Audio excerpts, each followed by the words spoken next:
Olá, boa noite a todos.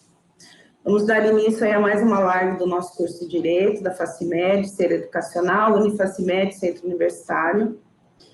Gostaria inicialmente de dar boas-vindas aos nossos alunos e também aos alunos que também estão aí de outras instituições, né? Tem alguns alunos da Farol, sejam bem-vindos aqui ao Direito Facimed.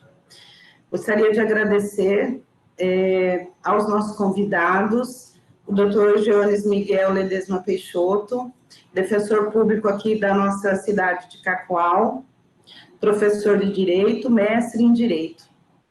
Também agradecer imensamente, muita satisfação de receber o doutor Matheus Kuhn Gonçalves, promotor público aqui do estado de Rondônia, da comarca de Buritis. Também a nossa querida professora Daniela Cristina Clemes Heller, fazendo aqui a nossa alegria, né, em revê-la aqui na Facimed. Muito obrigada. Agradecer aos nossos professores que vão participar também, os nossos professores, desculpe, o professor Luciano, a professora Letícia, o professor Vanderlei. E também agradecer o nosso técnico aqui do bastidor, o Tiago, que sempre nos ajuda aí nas transmissões. Muito obrigada a todos. Essa live que nós vamos fazer é em relação às visões que tem, né, determinadas áreas aí do direito em relação ao Tribunal do Júri. Então, nós vemos aí algumas polêmicas, né, a esse respeito. Por quê? Será que Olá, boa noite a todos.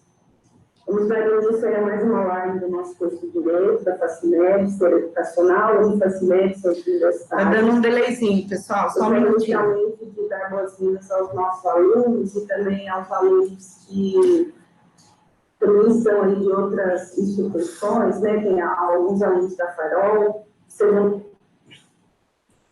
Pronto, então voltando, né, desculpa, deu um delay lá do YouTube, então, né, a gente fica meio assim, não sabe o que fazer, mas vamos lá, né? A gente vai acostumando com essa vida, né, pandêmica aí. Mas então, o que acontece com essa instituição, né? Nós vemos que algumas polêmicas a respeito de, será que esse julgamento pelos pares, ele é justo, porque ele não é técnico, né? Nós temos a instituição aí desde 1824, estabelecida aí na Constituição de 1988, como cláusula pétrea, né? Uma cláusula que precisa de muitas questões aí legislativas para poder mudar. Então, sempre tem essa polêmica. E, recentemente, agora no mês de setembro, houve um julgamento de um homem que confessou o assassinato da mulher, né, por ciúme. E no Tribunal do Júri, ele foi inocentado. Então, causou uma certa comoção. Até eu peguei aqui para vocês uma fala do ministro do Supremo Tribunal Federal, o ministro Dias Toffoli, né, onde ele diz assim, literalmente, são palavras dele, né, abre aspas. É uma instituição anacrônica, desfuncional, que não funciona, está em desacordo com a modernidade. Então, alguns doutrinadores também dizem, né, tem essa fala, né, esse respeito, Então, nós vamos conversar hoje sobre isso. Então, eu vou abrir para a professora Letícia, que ela vai trazer para a gente as questões constitucionais, né? Já que o Tribunal do Júri é instituído na nossa Constituição Federal. Professora Letícia, por favor. Boa noite a todos. É muito satisfatório estar aqui nessa noite, né, contribuindo aí com os acadêmicos e com essa discussão tão valorosa. É muito bom aí rever a Dani, né? Muito bom estar aqui com o doutor Matheus, doutor Geones, professor Luciano, professor Vanderlei e você, nossa querida coordenadora Melci, né? Bom, inicialmente, né, gostaria de tratar aí sobre a questão do júri enquanto cláusula pétrea, né? Nós sabemos que ele fica ali no rol dos direitos e garantias individuais, né? Lá no artigo 5º, no inciso 38, embora na história das nossas constituições, né, nem sempre ele tenha tido essa posição constitucional de estar ali dentro do rol dos direitos das garantias fundamentais, né? Atualmente ele consta lá e considerando, né, que lá no artigo 60, como os meus alunos bem aí sabem, se não souber, eu já falo que eu deserdo vocês enquanto alunos, tá? O artigo 60, parágrafo 4º da Constituição, no inciso 4, né, vai prever como uma cláusula pétrea os nossos direitos e garantias individuais. E o que isso significa, né? Lembrando aí, principalmente para os alunos do segundo período que estão iniciando nos estudos aí sobre o direito constitucional. Isso significa que nós não podemos ter uma emenda constitucional que discuta aí sobre a abolição de um direito de uma garantia individual. Então, eu posso afirmar para vocês que se o Tribunal do Júri, ele está previsto. Eu vou até abrir a Constituição para a gente copiar e colar o artigo aqui, só para, né, ficar mais fácil de todo mundo ver. Só um segundinho. Deixa eu abrir minha Constituição rapidão aqui. E aí a gente já vê a íntegra do artigo, para quem não está tão adaptado ainda lá com os incisos, tantos incisos do artigo 5º da Constituição.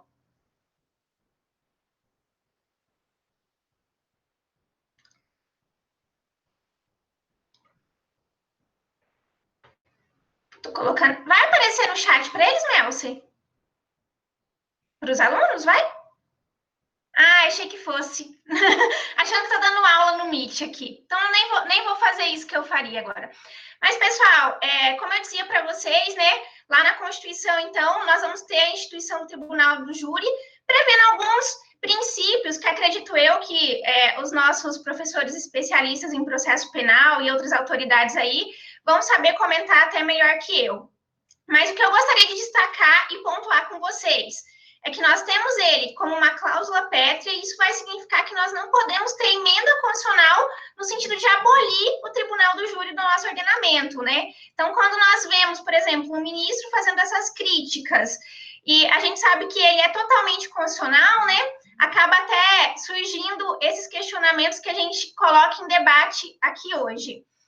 Outro ponto, só que eu queria fazer um comentário bem rapidão, até para não me estender, né?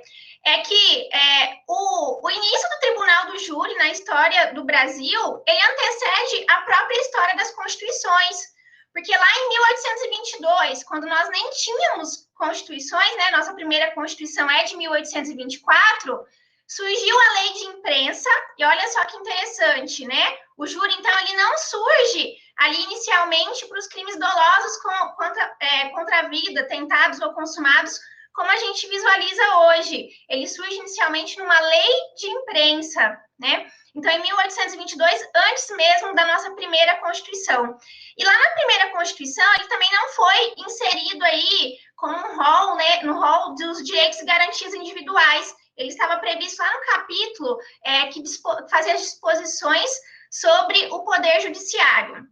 E aí, pessoal, de uma forma bem resumida, para eu não ficar repetindo Constituição por Constituição, né? Quando nós temos regimes autoritários, a tendência é que o Tribunal do Júri ele saísse do rol de direitos e garantias individuais.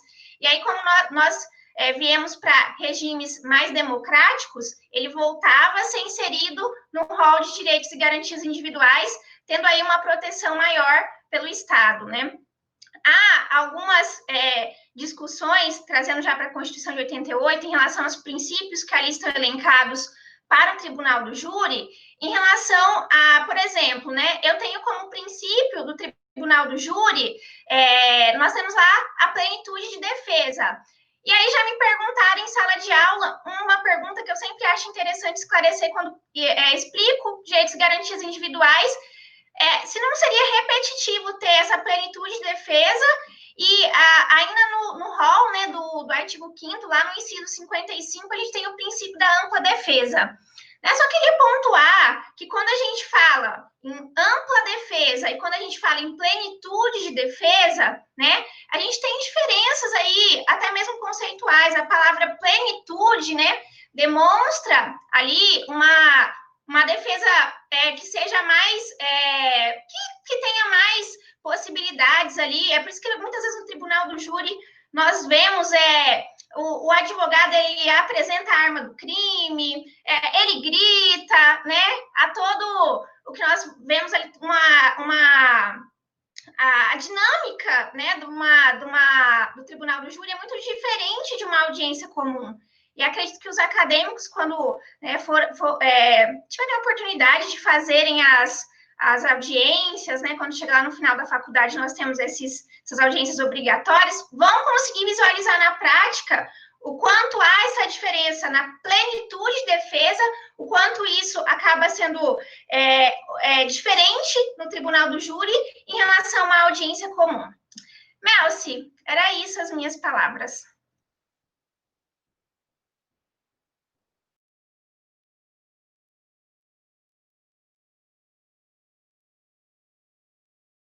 Melci, está desligado o seu microfone.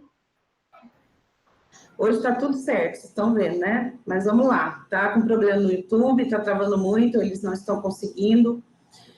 Vamos ver se a gente resolve. Mas, professora Letícia, muito obrigada aí pelos seus esclarecimentos, né? Muito elucidador aqui para nós e para os alunos também. Vamos passar para o professor Luciano, que vai nos falar aí a respeito do cabimento. Boa noite a todos. Muito obrigado, professora Melci, pessoa pela qual cumprimento todos os demais aqui presentes. Bom, falar do Tribunal do Júri sempre é muito interessante. Eu não vou criticá-lo, porque é uma matéria que eu gosto muito de lecionar, já há um bom tempo. Então, para quem leciona a matéria de Tribunal do Júri, é muito bacana, porque tem muitas minúcias a serem tratadas quando a gente parte para uma transição entre a primeira e a segunda fase, com relação à pronúncia de crimes conexos e tudo mais. Então, para lecionar a matéria é sensacional. Agora, com relação a críticas que possam ocorrer, isso, evidentemente, elas acontecem porque gera na sociedade uma perspectiva, muitas vezes, de inconsistência, porque há pessoas ali, na verdade, 25 pessoas, né, das quais surgem 7 para se sentar nas cadeiras, que possa parecer, evidentemente, que não há o senso de justiça, porque a sociedade prefere que haja um juiz, né, togado para que emita, né, o seu sinal de jurisdição, tá? Enfim, então essas críticas vão sempre existir, né? Porque a sociedade enxerga no juiz de direito uma personalidade capaz, né, de que ponha fim ao conflito. Eles não confiam, talvez, que pessoas possam, evidentemente, dizer sim ou não e aquilo vai como um veredito final e cabendo ao juiz somente aplicar a pena, né, fazer a dosimetria, né, por meio da sentença. Enfim, essas críticas vão sempre ocorrer, né, mas como professor eu gosto muito da matéria, eu acho uma das partes mais legais de se lecionar, tá? Então é satisfatória. Agora, coisas interessantes com relação ao Tribunal do Júri, né, sempre vão acontecer. Eu destaquei algumas aqui que eu considero bem interessantes, né, bem legais para se falar de modo bem rápido, claro. Com relação aos crimes, né, que são julgados pelo Tribunal do Júri, acredito que seja de conhecimento de todos, né, são os crimes que estão lá no artigo 74, parágrafo 1º do Código de Processo Penal. Só tem uma coisa muito bacana que houve uma reforma, né, do Código Penal e o crime do artigo 122 ficou com uma pena de juizados especiais, né? Ele ficou de menor potencial ofensivo, que é o crime de induzimento, instigação, auxílio a suicídio ou automutilação.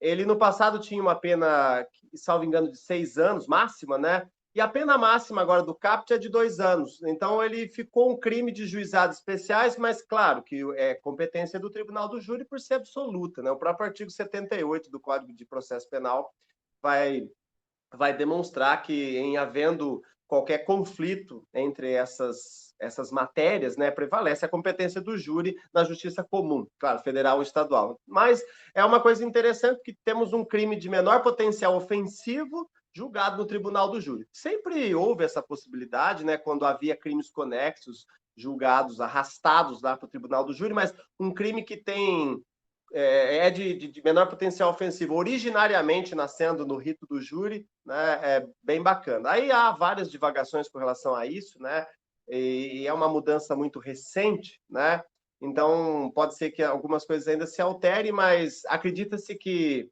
caso aconteça essa conduta do artigo 122 CAPT, ela deva ficar na primeira fase. O juiz já deve acionar o Ministério Público para que já transacione, se cabível, claro, e não passaria à segunda fase, não haveria necessidade de se pronunciar para que os jurados se manifestassem. São divagações, a gente tem que se atentar ao que vai ser válido daqui a um tempo ou não. Nós passamos numa fase de pandemia, então as pessoas se esqueceram um pouco desse artigo 122, que, na minha opinião, tem penas bem baixas, inclusive, né? Inclusive, se forem olhar, né, tem penas ínfimas, né, se comparadas com outros crimes que talvez tenham gravidade igual. Né? Outra coisa bem interessante com relação ao Tribunal do Júri é que o Michel Temer, né, foi um dos mentores aí da Lei 13.491, que alterou o Código Penal Militar.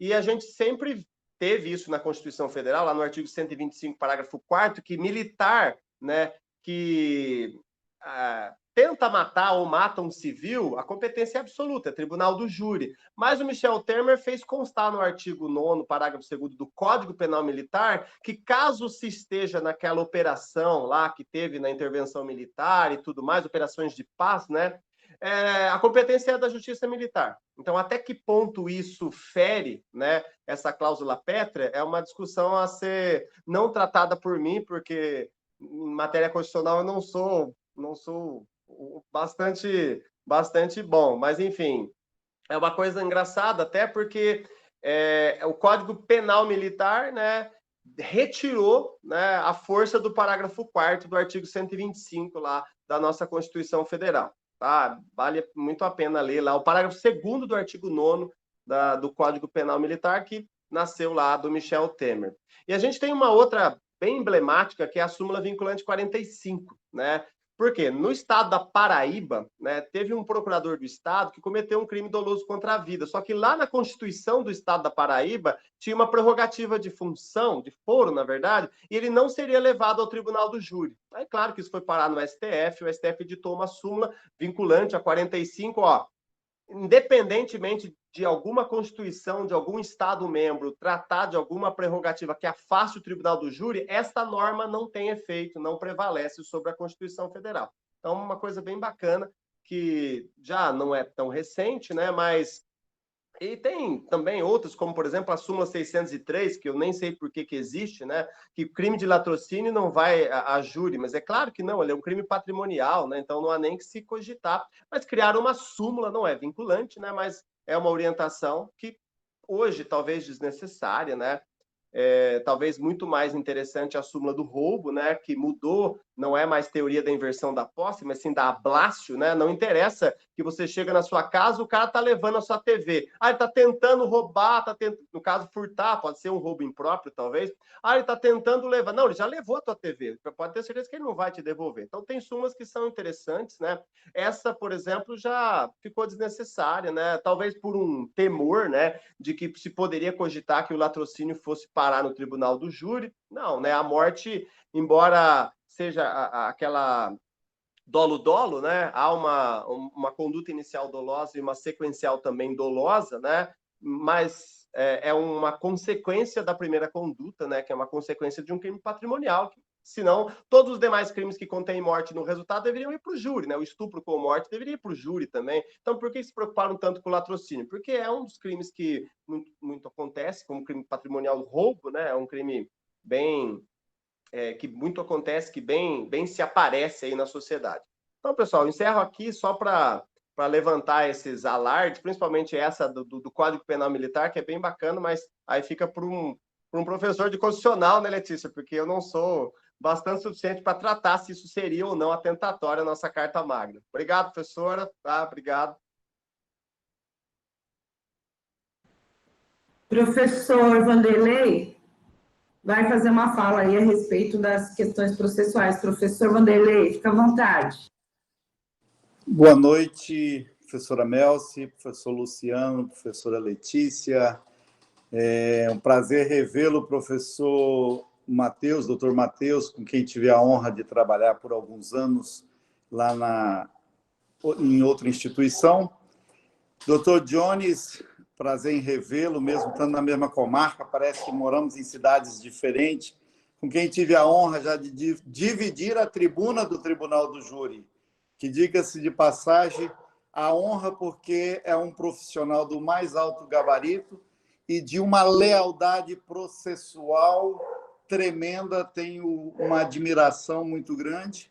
Tá? Quero cumprimentar também uma das maiores responsáveis de hoje eu estar aqui, que é a doutora Daniela Heller, porque nós começamos a faculdade juntos, e quando os professores falavam 3 quilos, eu entendia 150 gramas, que eu queria desistir do curso, porque eu não entendia o que os professores falavam, ela não me deixou desistir.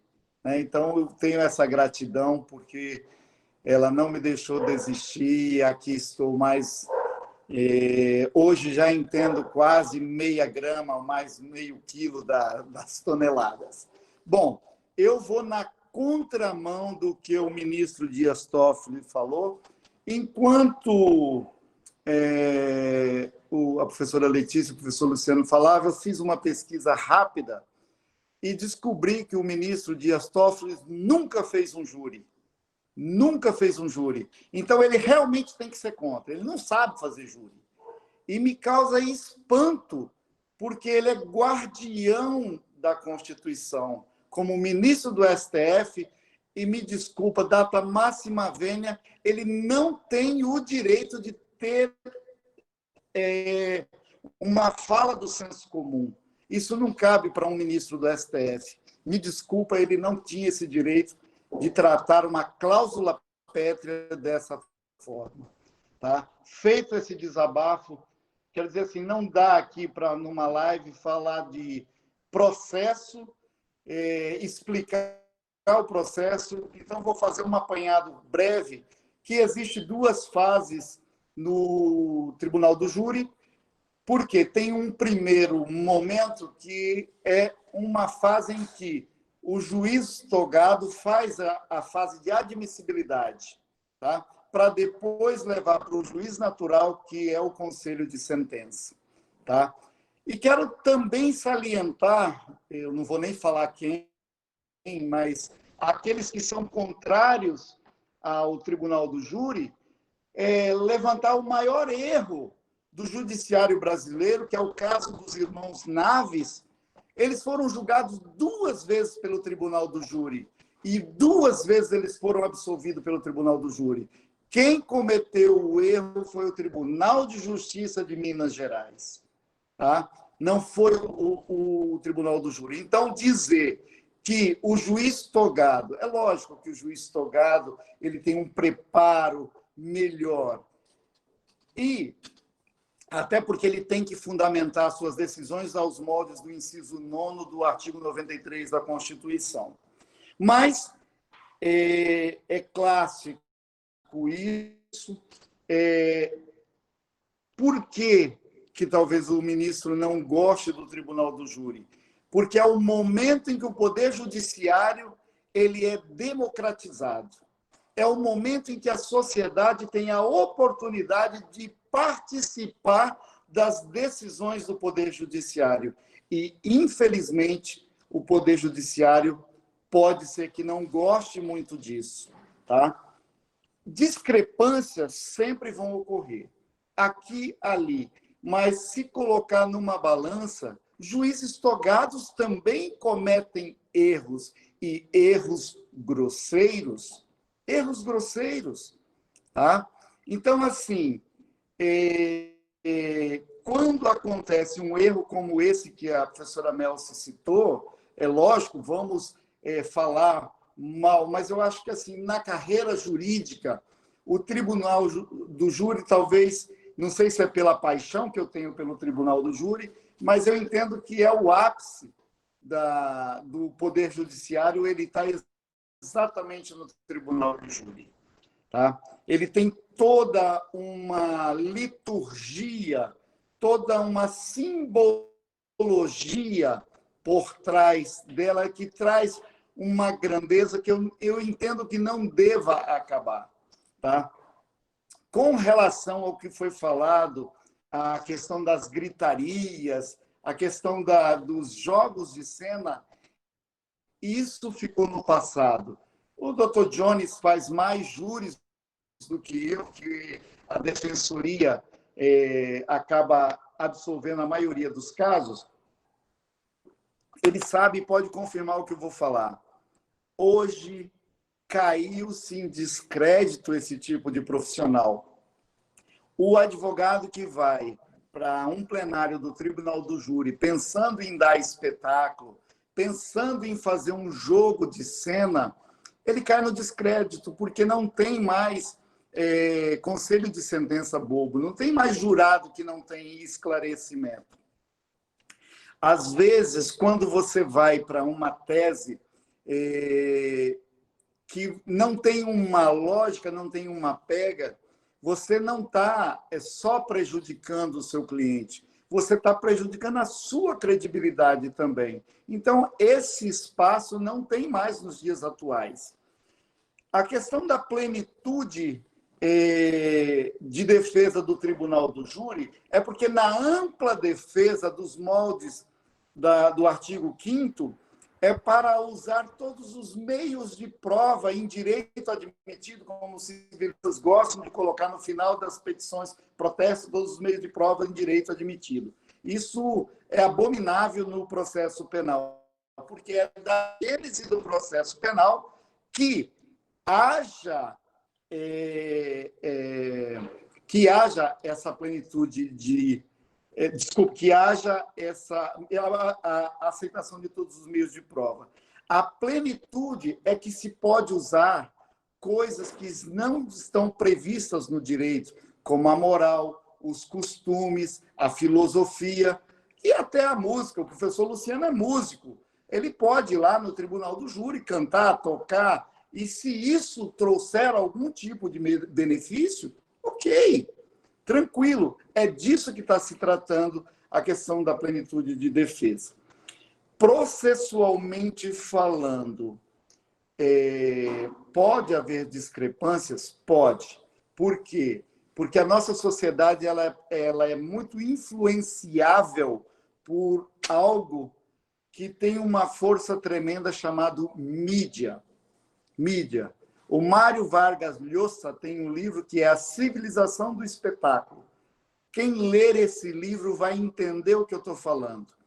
Eu orientei um trabalho de TCC que a pesquisa era a influência da Lava Jato no resultado do Tribunal do Júri. E foi pesquisado 4 anos antes do Tribunal do Júri, 4 anos antes da Operação Lava Jato, e os 4 anos da Operação Lava Jato em um município de Rondônia. Tá?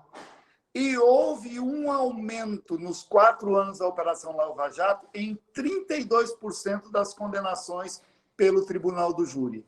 Será que isso foi coincidência? Eu acho que a gente tem que fazer uma reflexão. Tá? Então, assim, para não me alongar, até porque eu me empolgo muito com esse assunto, eu vi que passou alguma coisa falando do Écio Quaresma. Eu acho que ele é um cara tremendamente combativo, tá? Tenho o maior respeito por ele, mas não comungo com o estilo que ele faz, porque você pode ser combativo sem ser desrespeitoso. Eu me considero um advogado combativo, mas eu trato o Ministério Público, eu trato os jurados, eu trato o magistrado, eu trato o colega advogado, o defensor público com lealdade, aos moldes do que prega Conturré. Tratar com lealdade a todos. Isso não é subserviência. Lealdade processual é obrigação de todos que estão dentro do mundo jurídico. Obrigado. Obrigado, professor. Imagina aí, né? Vamos fazer um pouco de descontração aqui, já que, né, é um colóquio, né? Imagina o júri com os músicos, né? Dr. Geones e professor Luciano. Ia ser muito bom. Algumas coisas que o professor falou, né? Democratizado, já pensei em demonizado, viu, professor Vanderlei? Porque eu tenho assim, uma aversão assim, né, ao Tribunal do Júri, mas obrigada pela sua fala. Vamos passar então ao doutor Geones, né, para que ele faça aí as suas considerações. Doutor, fica à vontade. Muito obrigado. Estão me ouvindo bem? Tá ótimo. Olha, eu em primeiro lugar, eu gostaria de agradecer imensamente o convite feito para participar desse colóquio aqui, né? Queria agradecer a professora Melcia, quem tive a honra de trabalhar, né, de ser subordinado dela, e dizer que sinto muitas saudades desse tempo. Cumprimentar o professor Luciano, meu ex-colega também, saudades dos encontros na faculdade, principalmente das festas regadas a violão e uma cerveja, muita saudade. Eu queria cumprimentar também a professora Letícia Sesquim, que é uma graça de pessoa, não só visualmente, que é uma pessoa, uma mulher linda, né? Mas assim, uma profissional exemplar. Gostaria de cumprimentar o professor Vanderlei. Professor Vanderlei Kloss, eu tive a honra de dividir a tribuna dele, com ele, num júri que fizemos há alguns anos, acho que 1 ou 2 anos, e eu fiquei impressionado com a capacidade dele, com a desenvoltura, com a capacidade intelectual, com a argumentação, com o estilo dele, e de fato ele é um advogado altamente combativo e extremamente leal. E assim, é um advogado brilhante, então é uma honra aqui dividir esse espaço. Gostaria de cumprimentar a doutora Daniele, né, dizer que também é uma pessoa agradabilíssima, quem tive a oportunidade de conhecer no fórum, na primeira vara, na segunda vara criminal, né? Uma honra, uma pessoa muito agradável, muito simpática, e com a mesma beleza da professora Letícia. Por fim, gostaria de cumprimentar o doutor Matheus, né, membro do Ministério Público, dizer aqui que eu estou numa situação difícil, doutor Matheus, porque normalmente a defesa vem depois da acusação, mas aqui inverteram-se os papéis, então eu vou ter que me manifestar, né, agora, e depois o senhor me ajude a me defendendo aqui nesse tribunal. E, por fim, a doutora Dani, então, deu o veredicto final. Mas é um prazer estar aqui. Bom, queridos alunos, né, que nos assistem, a visão da Defensoria Pública, na verdade, é a visão desse defensor público.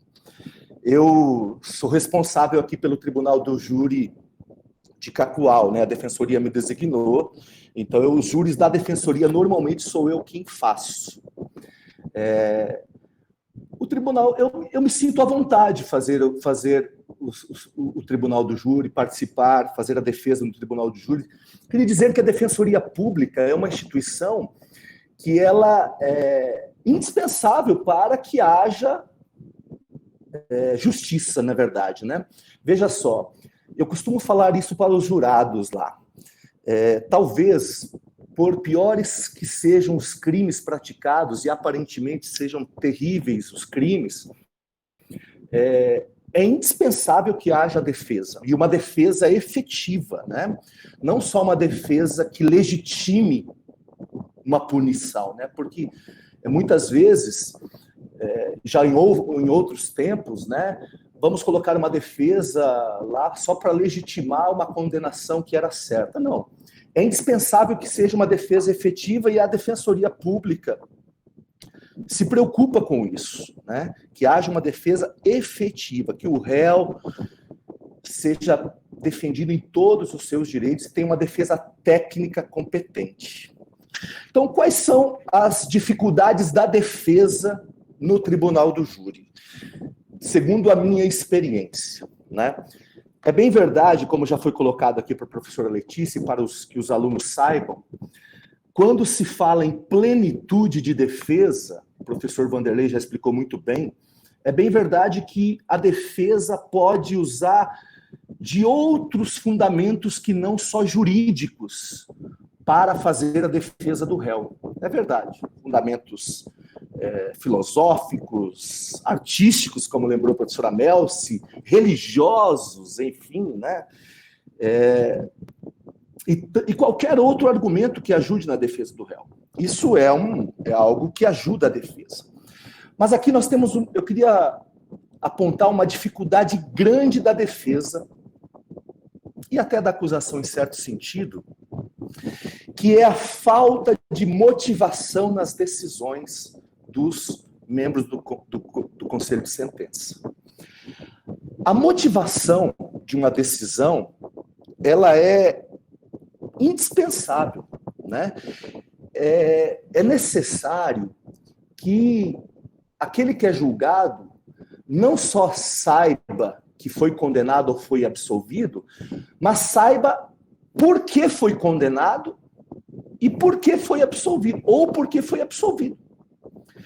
E isso eu acho um problema no tribunal do júri, a falta de fundamentação das decisões dos membros do Conselho de Sentença. Essa é uma previsão que não está na Constituição Federal e, portanto, poderia ser mudada, né?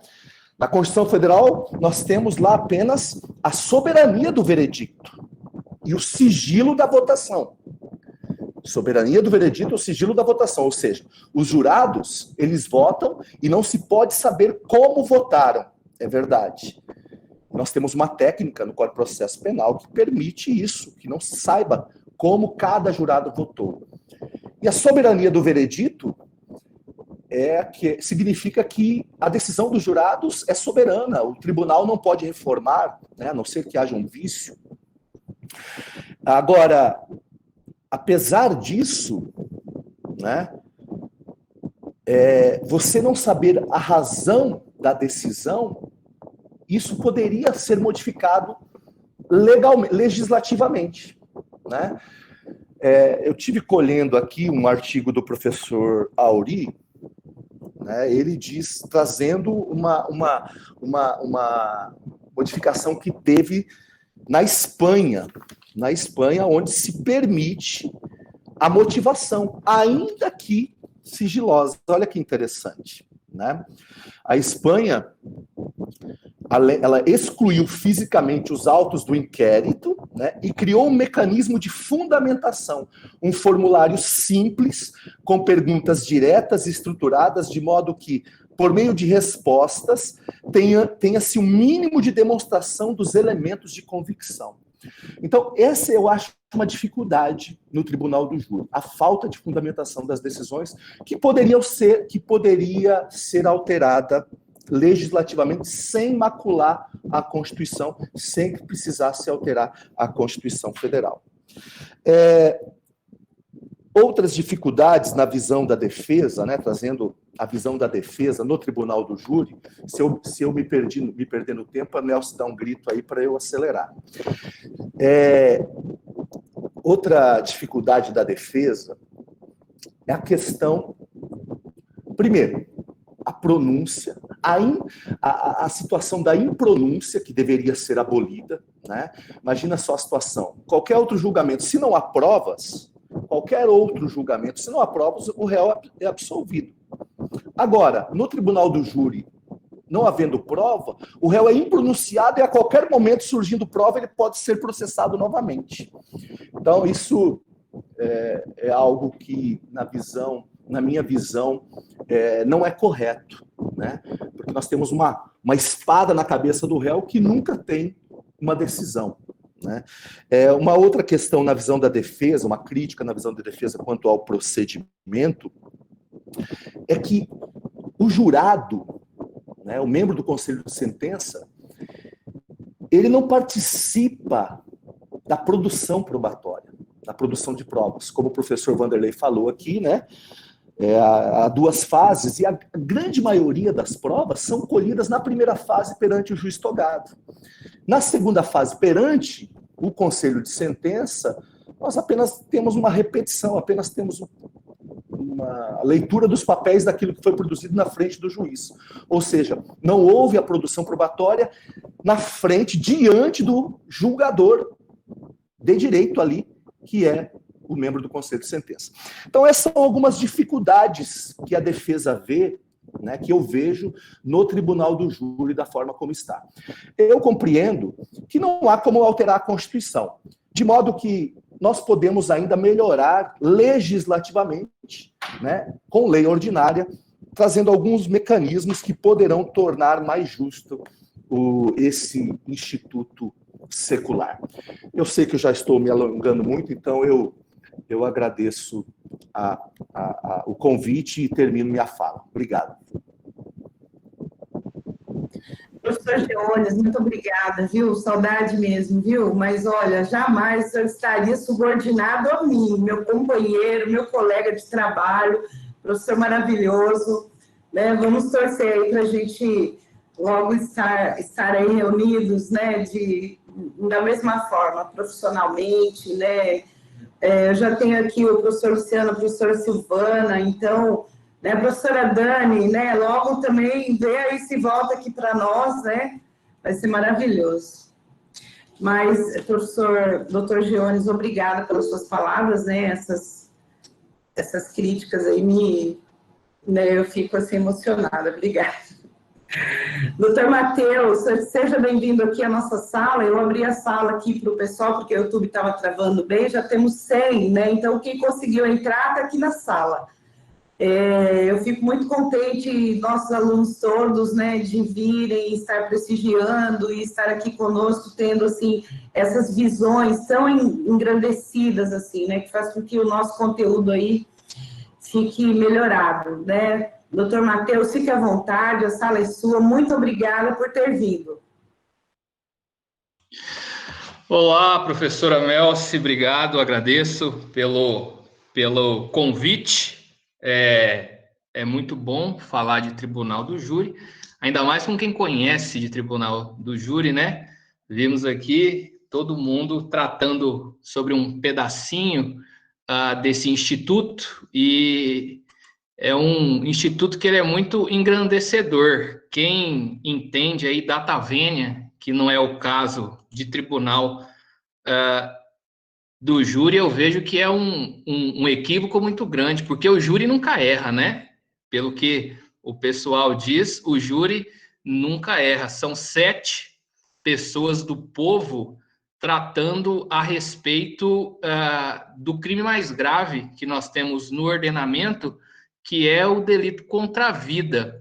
Então, na minha opinião pessoal, a gente não pode, em hipótese alguma, excluir o tribunal do júri. O que a gente percebe é que quem não gosta do tribunal do júri, ou porque nunca fez, ou porque fez e não se saiu bem por algum motivo, ou porque realmente não conhece. É um instituto demasiadamente antigo e eu creio que é um dos que mais que mais levam a participação de todos perante aquilo que é mais grave. Ninguém melhor do que aqueles que vivem em sociedade que digam o que a sociedade permite ou não. É nada mais, nada menos do que a representação da democracia no poder judiciário. Ontem, todos nós fomos às urnas e votamos quem são nossos representantes. Da mesma forma, no tribunal do júri, pessoas do povo, pessoas de bem, saem das suas casas e votam se aqueles que praticaram o crime mais grave do ordenamento, se eles têm a possibilidade de permanecer no meio de pessoas de bem. Então, aqueles que entendem que o júri é anacrônico, certamente ainda não entenderam a beleza do Instituto. E eu digo isso com muita tranquilidade, eu estou completando 6 anos de Ministério Público, dia 19 agora. E desde o início da minha caminhada ministerial, eu sempre fui promotor do júri. No início, com dificuldades, tomei muitos reveses, né? Fiz júris com vários advogados muito bons, não obtive êxito, né, da forma que eu pretendia, mas com o tempo eu aprendi a me portar no plenário, e eu percebi que uma decisão boa ou ruim depende muito da qualidade técnica do profissional e do empenho que ele coloca na tribuna do júri. E então eu sou sim um entusiasta do júri, como todos que passaram aqui, né? Basicamente entendem que o júri é um bom instituto, e como o professor Clos disse, o maior erro judiciário da história que atribuem ao júri não foi do júri, foram de juízes togados. Então, dentro desse contexto, eu reafirmo que o júri nunca erra, porque são 7 pessoas que votam. Ainda que uma ou outra não levem tão a sério aquele instante, nós percebemos que nós temos ainda outros 5 para dar um bom voto. E, geralmente, todos que participam ali realmente estão comprometidos. Hoje, não existe ninguém mais que seja bobo. E na sociedade que a gente vive, o fato de você não ter escolhido o curso que nós escolhemos não significa que as pessoas não saibam o que está acontecendo ali. Todo mundo tem o seu prisma daquilo que é certo e daquilo que não é certo. E no tribunal do júri, a morte é só a consequência de um fato. E quando a gente consegue entender isso, a gente consegue perceber que pessoas do povo, elas têm sim capacidade de decidir os rumos que a sociedade pode ter, inclusive em casos de crime. Então, hoje, como disse o Dr. Giones, eu tive a oportunidade de falar por último, né? Geralmente sou eu que abro o plenário, né? Ou a defesa, né, da acusação, eu que abro, e hoje eu tive a possibilidade de encerrar. Eu nem sei como faz isso, porque não é do meu dia a dia falar depois que todo mundo já disse. Então, eu gostaria de agradecer aqui. E, do ponto de vista ministerial, eu gostaria de pontuar só um detalhe. A gente fala muito em plenitude da defesa, e ela é excelente, e o júri é excelente por causa disso. Nós podemos trazer tudo quanto é tipo de argumentação em prol do acusado. Só que mais modernamente, agora tratando do ponto de vista ministerial, né, do promotor, a plenitude defensiva, ela é uma via de mão dupla, ela tem uma bifurcação.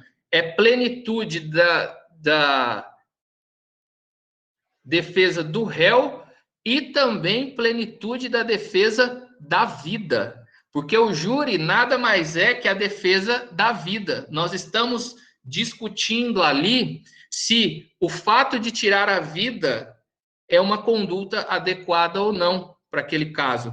Então, tem se criado um posicionamento doutrinário de que no tribunal do júri, para defender a vida, é possível também que você se utilize de outros argumentos que não os exclusivamente técnicos. Então, para a defesa da vítima que está morta ali, nós podemos invocar, por exemplo, obviamente, além de questões técnicas que a gente precisa apontar autoria, materialidade, ninguém está se descurando disso, mas questões de outras ordens, como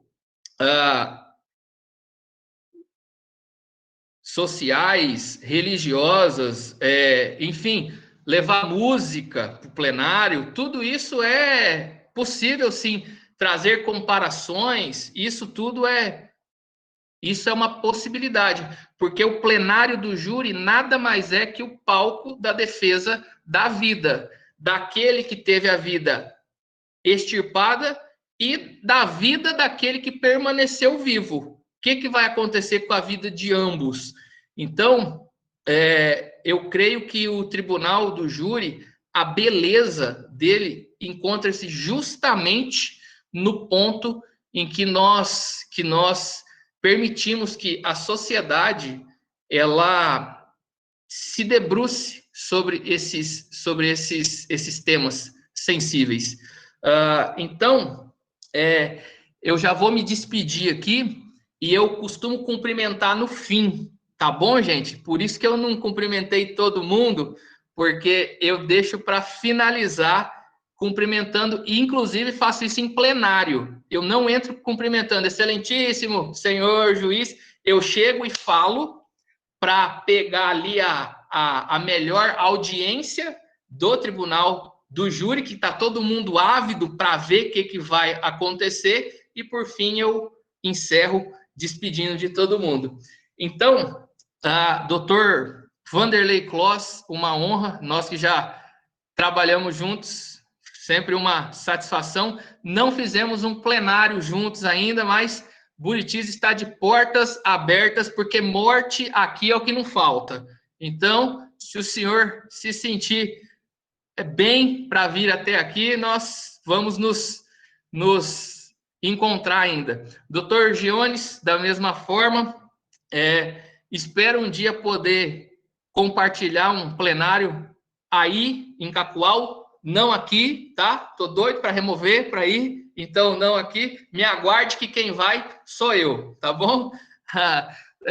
Doutora Daniela também, satisfação.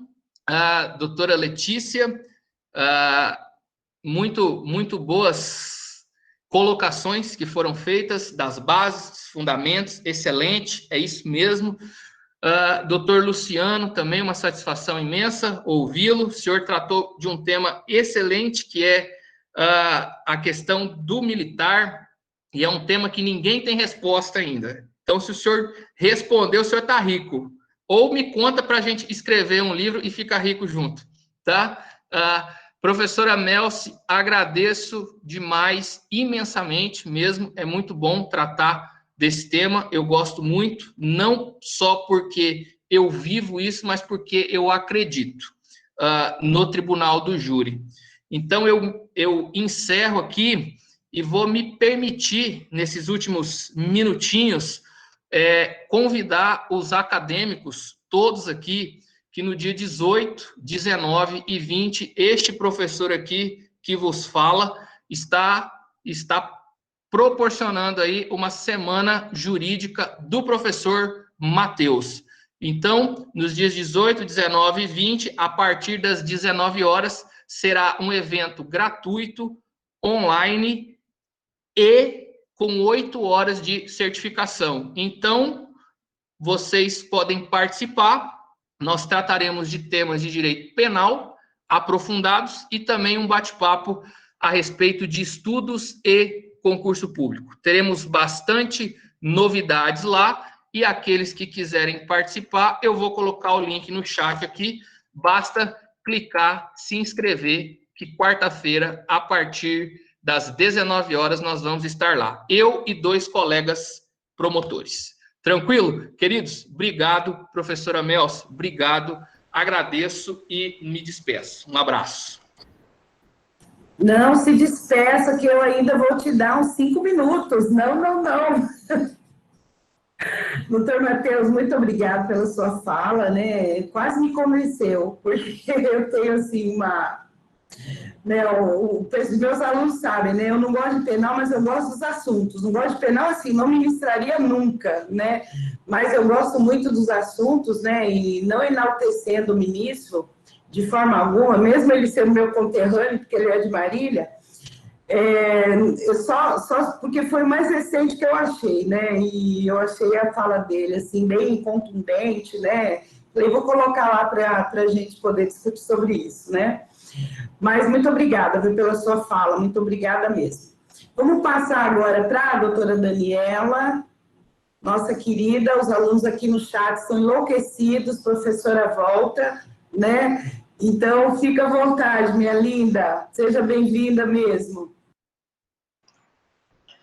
Boa noite, Melce, boa noite, meus alunos aí, né, que, embora eu não veja aqui a carinha de todos, mas sinto a presença e até aqui no chat já vejo algumas manifestações. Muito obrigada, tenho muita saudade de vocês. Melce, eu também tenho saudade de ser sua subordinada, que é muito bom ser sua subordinada. Como já disseram.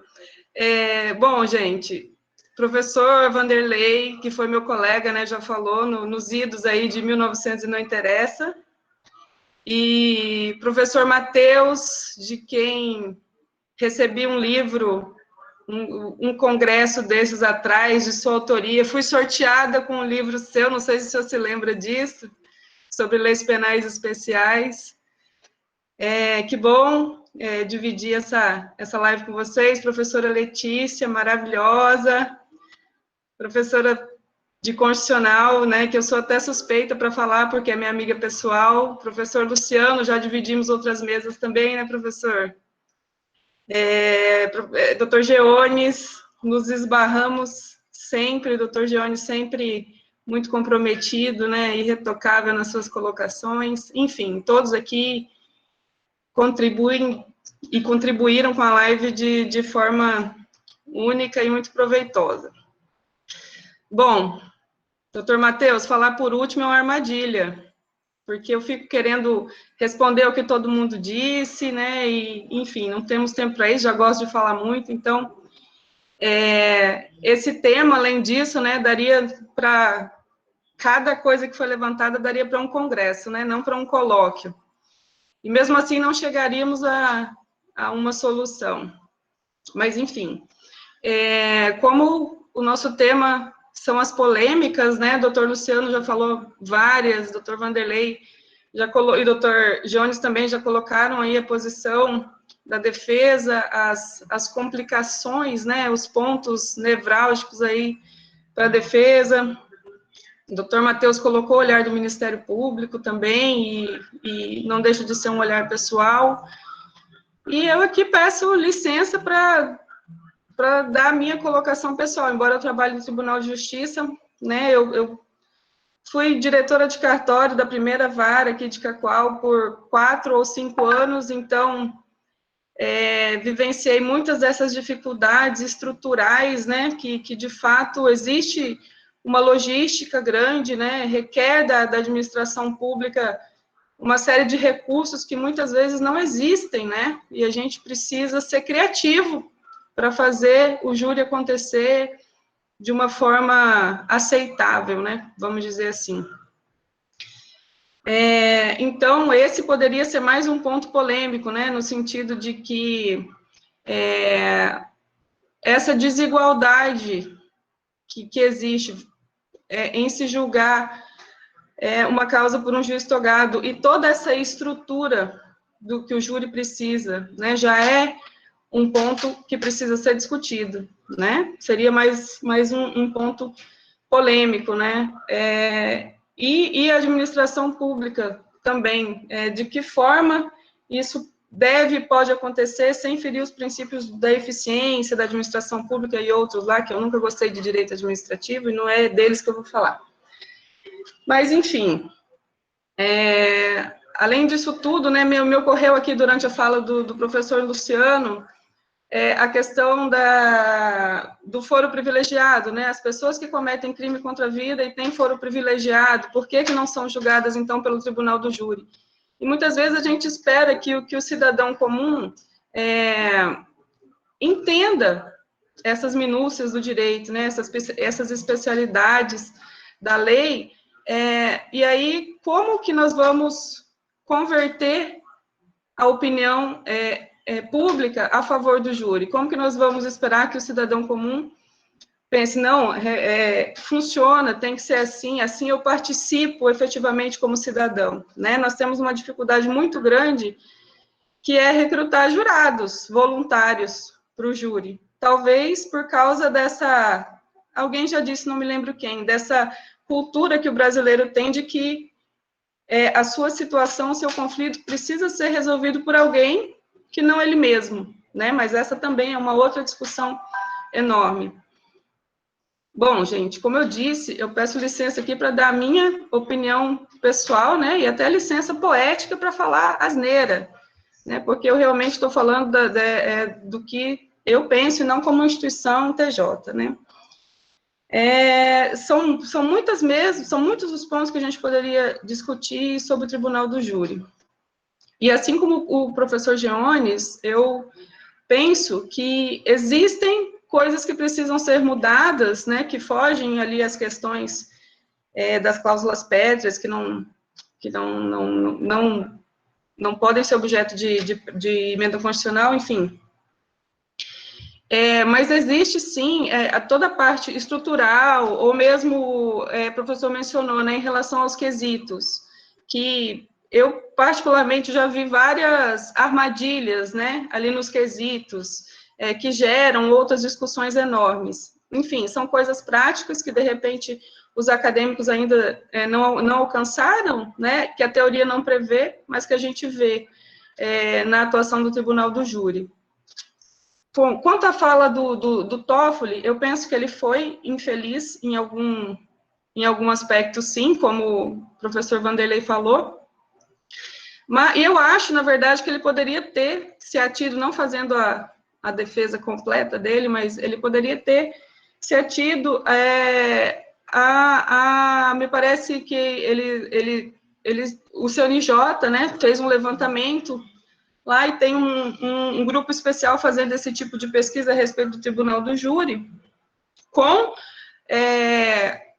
o intuito de se melhorar, na verdade, né, de se ter, de aprimorar e de dar mais eficácia aí a esse instituto. Então, na verdade, ele não precisava ter matado o instituto, né, dizer que não funciona, emitir ali a sua opinião pessoal e comprometedora da Constituição, mas ele podia, sim, né, brigar, militar por essas melhorias, por essas alterações legislativas, talvez, né, enfim, não penso que preciso fazer ataque ou defesa aqui desse Instituto do Tribunal do Júri. Ele existe, está na Constituição, é cláusula pétrea, mas precisa, sim, de melhorias. Como servidora do tribunal, posso dizer que precisa, sim, de melhorias.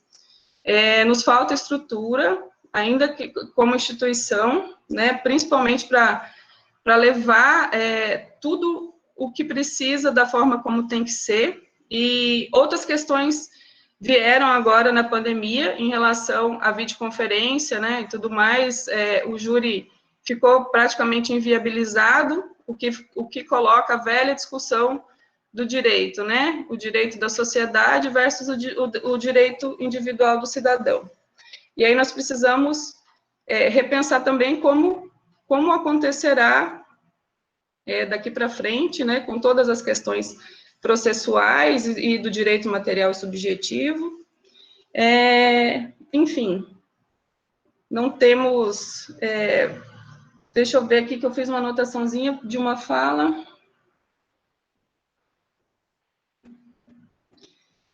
Bom, quanto a... Só um pouquinho que tem uma gata aqui na live.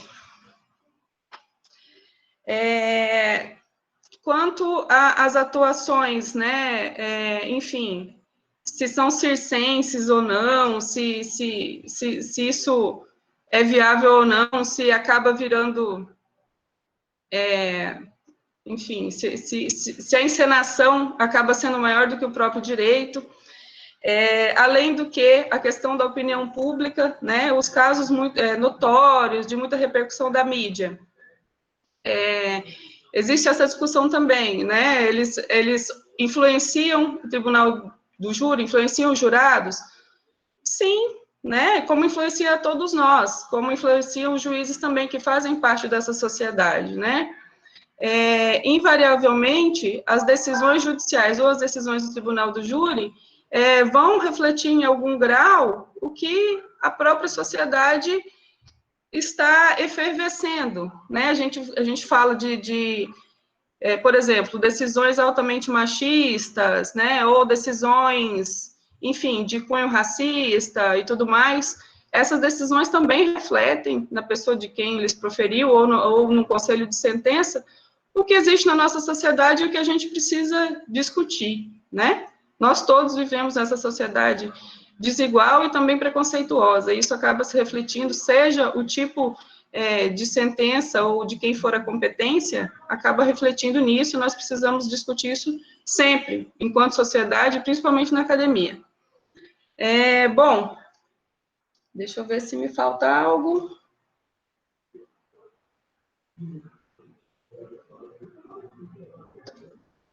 Penso que, para não ficar repetitivo, era isso. Espero ter contribuído. E, mais uma vez, reitero a saudade de todos e a alegria de estar nessa live. Querida Daniela, muito obrigada, né, pelas suas colocações. É sempre importante a gente lembrar essa questão da mídia, né, da comoção social, que muitas vezes já condenam, né, antes mesmo de qualquer coisa, né? E a gente vive hoje nesse sistema de tantas notícias falsas, né? E isso daí vai influenciando mesmo, né? As pessoas, os jurados, né? Que são leigos, mas também influencia o julgador, né? O juiz que está lá, o promotor, o defensor, o assistente, né? Etc. Então, a gente também viu agora que nessa pandemia que nós estamos, quantas coisas a gente tem que reavaliar, reanalisar, refazer, né?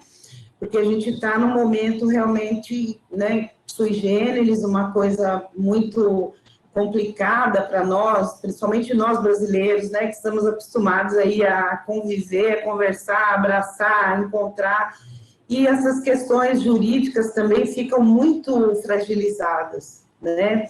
Imagina a pessoa que está lá esperando ser julgada, né, pelo plenário e não ter essa possibilidade por causa da pandemia, né? Muitas vezes até inocente pode ser, e está lá cumprindo uma pena e sofrendo, né, as consequências.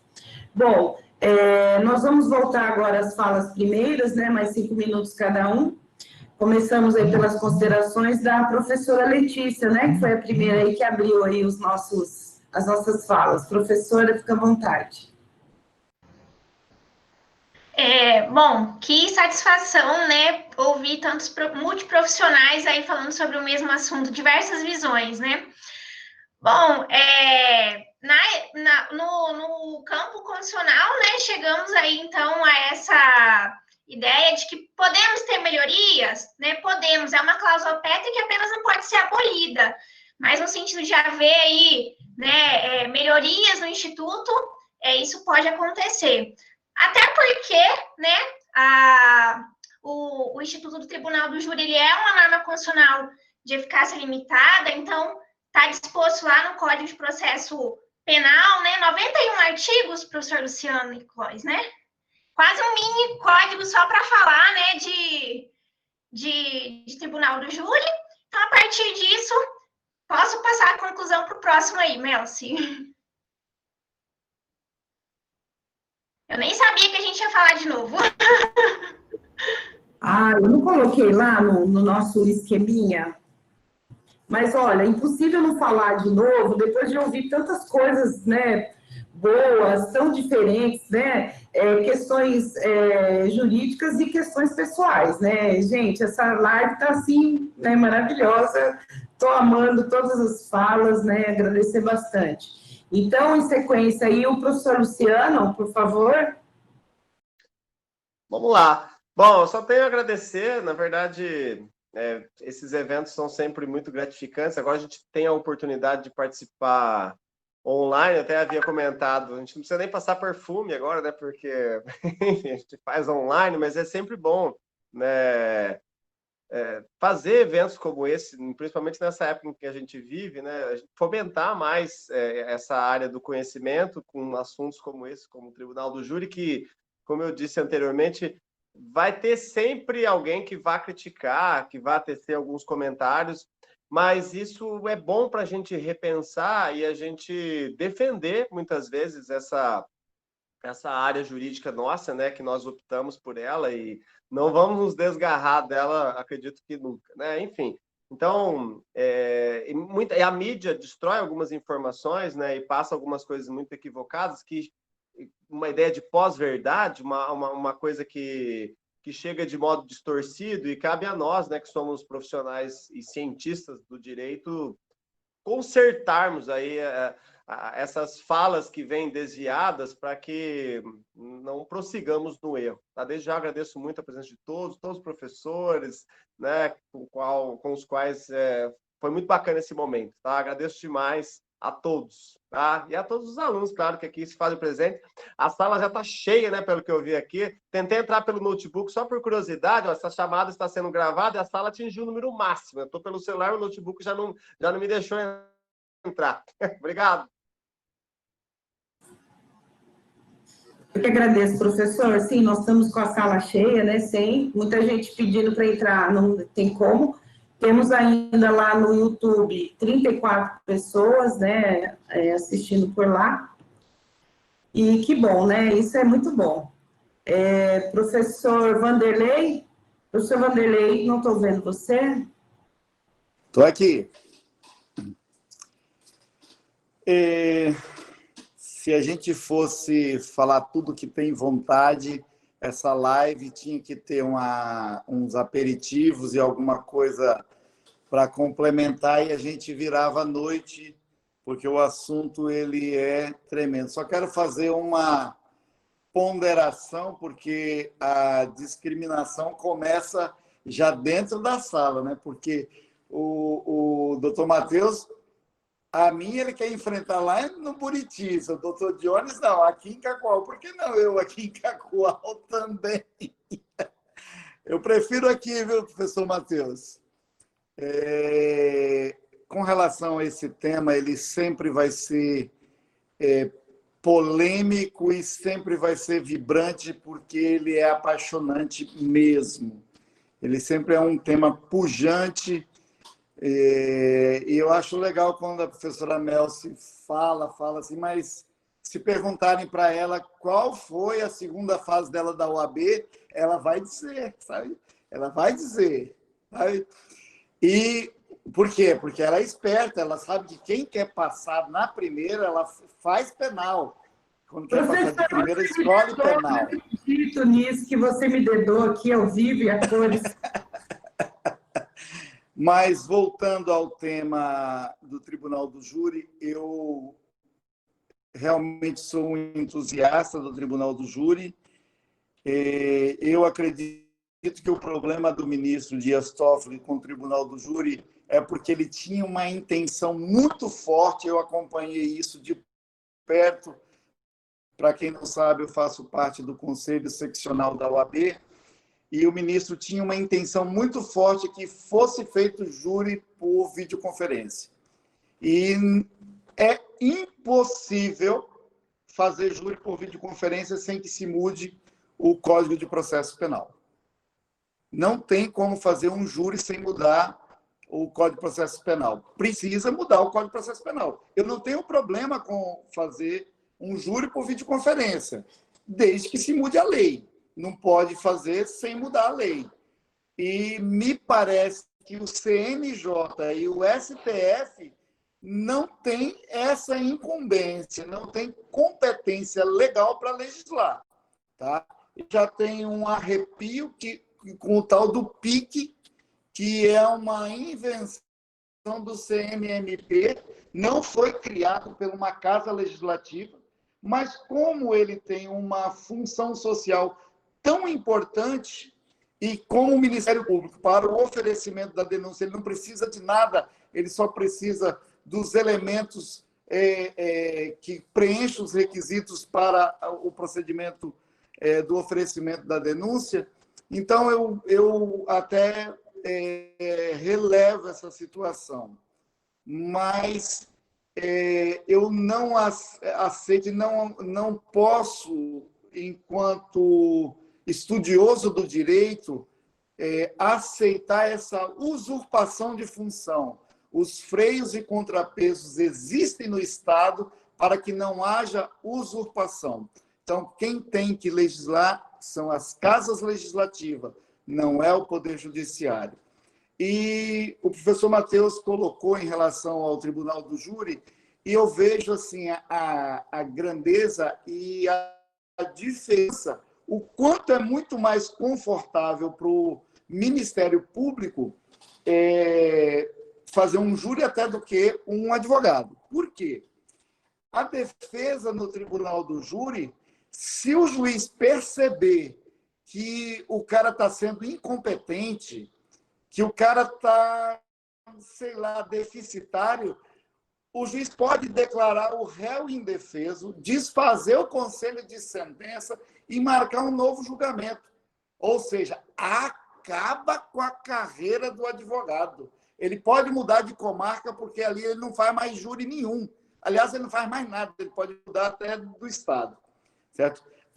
Eu vi uma coisa que eu acho assim, grandioso. Eu já tive o privilégio de ver um promotor de justiça ir numa situação, pedir uma condenação, e quando ele vem para a réplica, ele se convence do que foi falado pela defesa, e ele diz assim, e eu nunca vou esquecer, nessa época eu ainda era estagiário, eu era acadêmico de direito, e ele diz assim, olha, eu não tenho dúvidas que essa pessoa cometeu esse crime, mas a obrigação da produção de provas é do Estado. E o Estado falhou nessa produção de provas. Então, eu tenho que voltar atrás nesse pedido, porque eu me convenci que nós não produzimos a prova corretamente. Eu vou pedir que vocês absolvam o réu. Então, o Ministério Público, como o nome diz, promotor de justiça, ele tem esse direito de promover a justiça. Então, é muito mais fácil. Tá? Eu acho que esse assunto ele é inesgotável e quero parabenizar a professora Melcy por essa iniciativa de abordar um tema sensível e acho que deveria até se fazer uma segunda live com o mesmo tema. Tá? Parabéns, professora. Muito obrigado pelo privilégio de participar dessa live. Obrigada, professora. Perfeito. Vamos fazer uma outra, e aí vamos fazer uma... Porque ficou aberto, né? Eu achei ótimo que ficou aberto, porque né, aí né, todo mundo fala lá a sua questão jurídica e a questão pessoal, mas a gente pode fazer assim uma coisa mais pontual. Agradeço muito, professor Vanderlei. Doutor Giones, fique à vontade, por favor. Muito obrigado. Pensando aqui, o que eu poderia ainda contribuir ainda com essa live tão esclarecedora e tão... Como ela foi boa essa noite. Eu vou falar de algumas questões pessoais minhas, né? Minha experiência pessoal na Defensoria Pública enquanto júri, né? Primeiro, o professor Vanderlei me lembrou dessa questão da possibilidade de júri por videoconferência. Misericórdia! Se nós chegássemos a tal ponto, eu teria extrema dificuldade. Porque eu preciso olhar para cada jurado e ver que eles estão me olhando. Porque a dificuldade é muito grande, né? Eu preciso ter esse contato, eu preciso sentir a temperatura, eu não sei, eu acho que seria muito ruim nós chegarmos a tal ponto. Nós estamos vendo que essa é uma tendência, me parece, nesses tempos de pandemia, né? Mas para o Tribunal do Júri, para a instituição Tribunal do Júri, eu acho que seria péssimo. Péssimo, péssimo. Para a justiça do julgamento, para que, de fato, tenhamos uma decisão justa no Tribunal do Júri por videoconferência, seria, para mim, péssimo. Essa é uma questão. Outra questão que eu queria abordar sobre o Tribunal do Júri, da minha experiência pessoal, como defensor público aqui, praticamente o único defensor público que faz Tribunal do Júri, eu já cheguei a fazer 20 julgamentos, né? Num mês, 20. E assim, é um desgaste incrível, né? E eu tenho que ter estratégias. Então, aquilo que o professor Vanderlei falou sobre o circo, o teatro, né? Que as pessoas não acreditam mais nisso, que está em desuso, e eu concordo plenamente.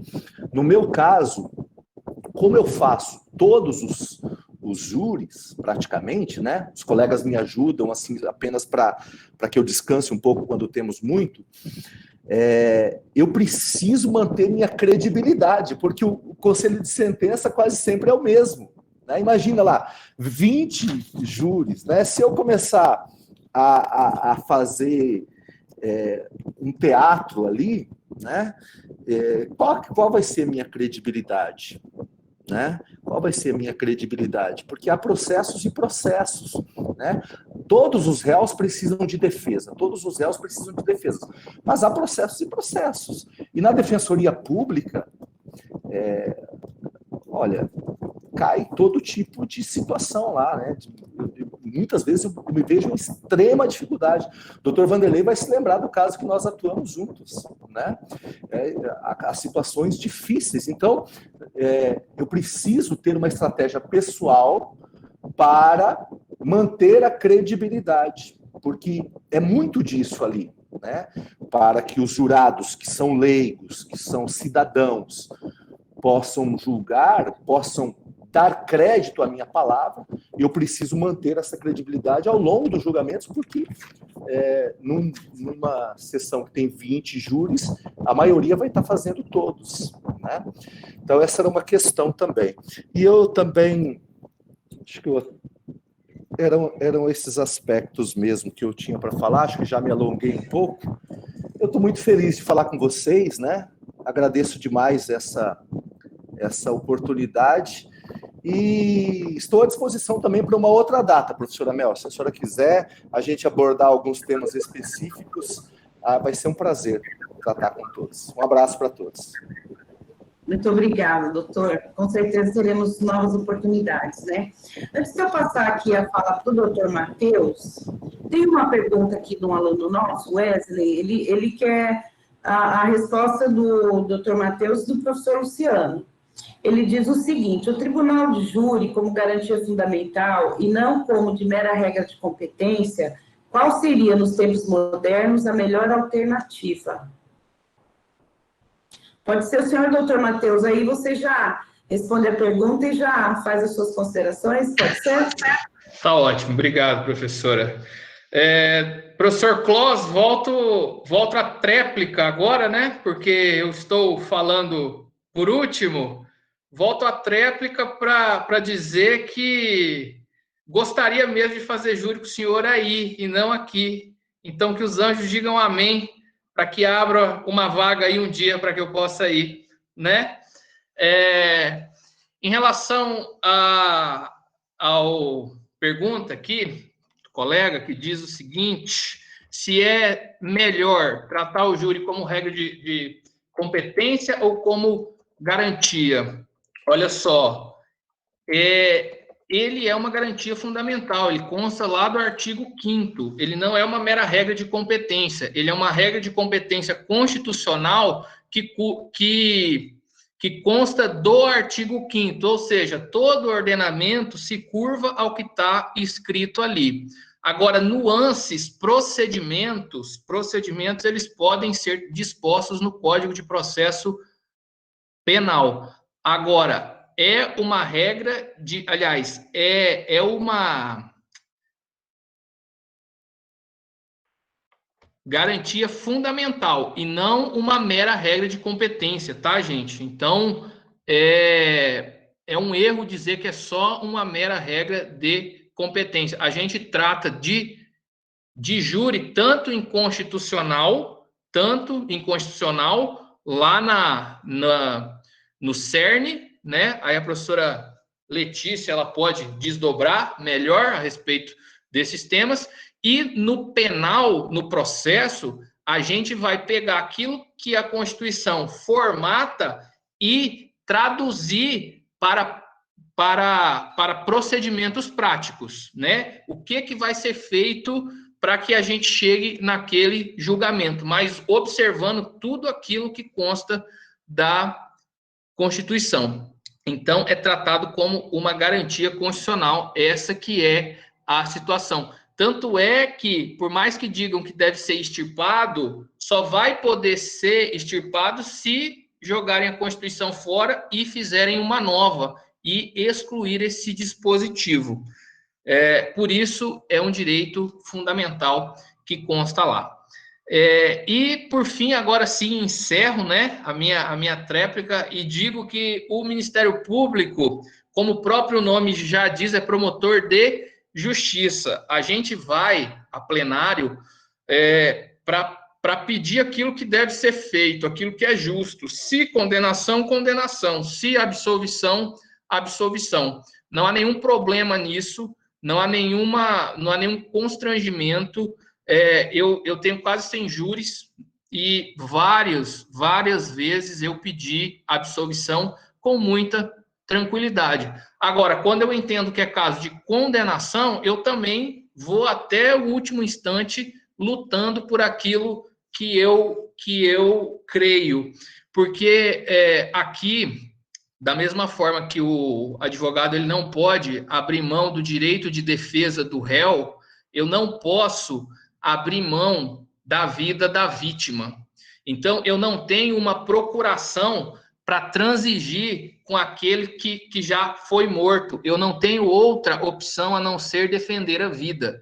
Então, a vida, ela é aquilo que está no cerne, no contexto do tribunal, do júri. Eu, na condição de promotor, quando verificado que há indícios de autoria, aliás, indícios não, que há prova de autoria e materialidade, eu não posso, de forma alguma, abrir mão da vida da vítima. E nós precisamos ir até os últimos instantes, obviamente, com respeito, com técnica, né? Porque o circo, ele não existe no tribunal do júri, existe o circo e o cerco. A gente fica com o cerco das provas. O circo a gente deixa para quem realmente não conhece de tribunal de júri. A gente lida com processo.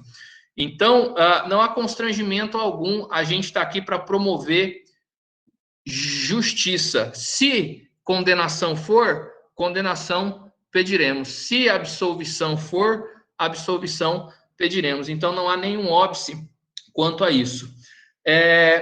Por fim, me despeço novamente. Eu achei que nós teríamos apenas a primeira fala, mas nós temos réplica e tréplica, né?